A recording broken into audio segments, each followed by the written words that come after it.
Advice for a new maintenance manager. What advice would I give a new maintenance manager? I've counted 7 maintenance managers I've hired in my 33 years. Many more I've been a part of the interview and selection process, but directly hired 7.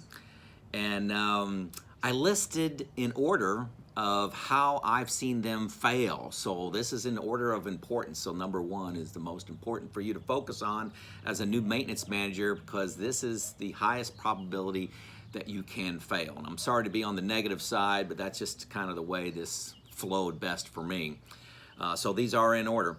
And this comment came from someone on LinkedIn. So if you got a video suggestion, make sure you send it to me. Good chance I'll make a video out of it.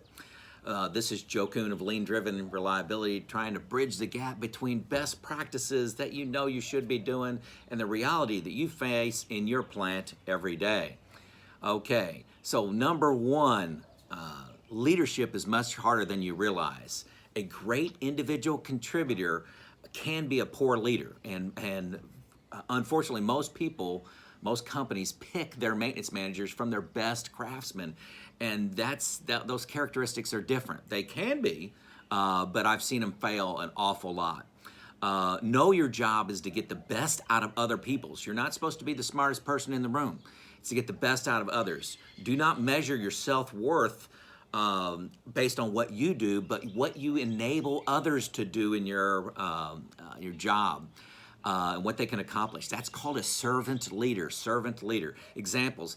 What decisions are you making to knock down barriers for other people? Do you spend time one-on-one with your direct reports, empowering them to think and see the business like you do, and let them make those decisions? It magnifies your influence. You get so much more done, getting work done through others. Number 1 failure I see in maintenance managers. Number 2, you must win the bureaucracy battle. This one's a big one. You got to simplify paperwork, simplify meetings, make them more effective. Take an hour meeting, make it 30 minutes. Take a meeting and turn it into an email. You got to simplify the bureaucracy in these jobs. Email. You can't read email 4 hours a day. You can't do it. Meetings, approval process. Delegate approval process on some facet of your business. Maybe it's overtime for the weekend, overtime approval. You don't do that as maintenance manager. Delegate that down to somebody. Let them grow from that, right? Number 3, this goes under servant leader as well, but give away all credit that comes to you and your team. Give to your team. So if you get a compliment in a meeting for the OEE of an asset, or the cost that you're running, or safety, immediately deflect that to your team. Give them all the credit. You take all the blame. And you wouldn't believe what this does for organizations when you deflect credit to the organization that makes it happen. Number 4, failure I see. Only pick 3 to 5 leverage points to drive. Okay, I've got a video out on this, Warren Buffett on reliability. But you can't fix everything. You can't give a maintenance update and put 60 charts in front of the team and say, this is what we're trying to drive. You'll make incremental, glacial progress on everything, versus pick 3 to 5 things and really drive them to where they create a result. So look for that video. Look for wins in 30 to 60 days. Don't create a 10-year time plan. Look for some quick wins. Everybody's watching a new leader. What can you do? What barriers can you knock down? Decisions you can make, approvals you can get in the first 30 and 60 days. Like add a job kidder. I love that. See, that's in a video if you can only do one thing. For example, what 3 things could you pick? Some of them that I picked. Hey, we're going to do a great job on lubrication. I'm going to get lube techs. We're not going to have another lubrication failure. Number 2, motor failures. Same process. We were spending millions on motors. How do we get that down to where we're spending $150,000 a year on motor maintenance? We're not going to have another motor failure, which most of ours were lubrication, so that's really one. And then we were going to just kill. We were going to massacre predictive maintenance. We were doing 2%. How do we get that to 20%? So those are things, that's the kind of focus I'm looking for. Everything else, status quo, keep it going, keep it between the dishes. I know you got other decisions to make, but how do you keep those going and then kill 3 to 5? I like 3 more than 5. Number 5 way I see people fail is not establishing a go and see culture. Folks, design in time on the floor. See my video on my best success advice. Pete, if you manage by KPIs, you're going to make wrong decisions. I promise you. KPIs and opinions and interpretations through meetings that you're in, I'm telling you, that's a recipe for failure. You're going to be right 80% of the time.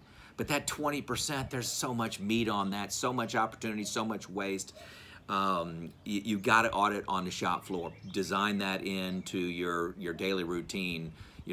8 hours a week on the shop floor on Tuesdays and Thursdays. Go and see failures. Go audit PMs, audit work compliance, audit problem solving. You got to do it. No excuse not to. You will fail without it. Number 6 reason people fail. Hey, don't find a coach. You need a coach, not your boss, but somebody in your organization that you lean on and say, hey, can you watch for this? For example, if I'm not establishing a go and see culture, hey, make sure that I focus on that. If you see me deviating from that, I want you to slap me upside the head. On how I'm delegating. Am I delegating enough to the organization to let them lead, or am I doing all the work myself? So specifically ask people, maybe it's a planner, or maybe it's a tech, maybe it's a supervisor in your organization that you trust that can give you private feedback to make you better. Number 7, hey, you're going to make mistakes, okay? And I'm telling you what, everybody knows you made a mistake. The only question is, are you going to admit it publicly?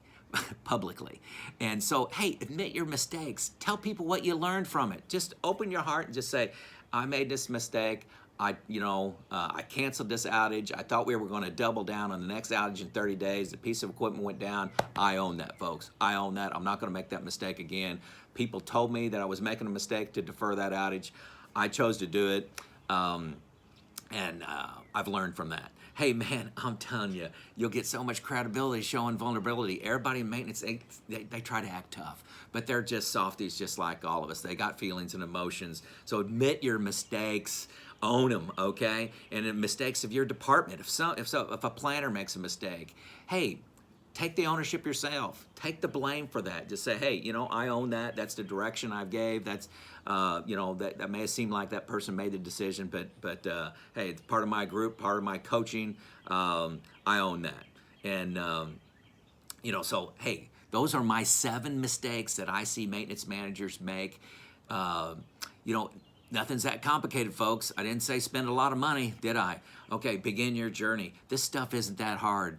If I can help you in any way, send me a message. I may make a video with your name attached to it. If you want pointers from me, send me an email and I'll directly give that. If you'd like an experienced guide to shave years off your deployment, give me a call. I guarantee you I can shave some years off because I've done this wrong several times, and I've discovered how to do it right in the lean manner with no upfront cost, no upfront investment, deliver the results, and then have partial investment of the savings to bring you to operational excellence, reliability excellence. Thank you.